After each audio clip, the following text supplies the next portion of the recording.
Ребят, всем привет. В этом видео покажу вам свою хату. Вот, иди по тропинке или умрешь. Так, иду по тропинке. Ставлю тут стекло, не знаю зачем. Вот идешь дождик. Тропиночка, что с ним можно делать, ничего. О, идет гроза. Двойная гроза какая-то. Идем по тропинке, уже какой-то...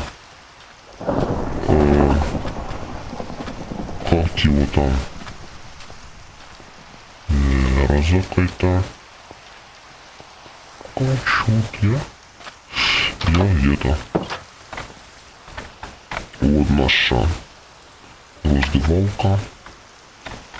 Вот наши вещи. Кстати, можно пожрать. Вот паутинка немножко. Вот самое главное, это наша кухня. Можно похавать тут сесть. Вот наше мяско жарится, которое никак не пожарится, блин.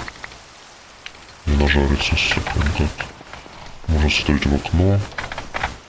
Вроде тут никого нету.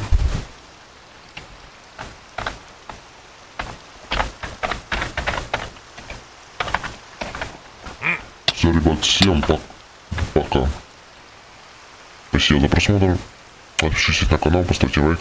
Всем, ну ладно, вот, всем удачи. Всем пока.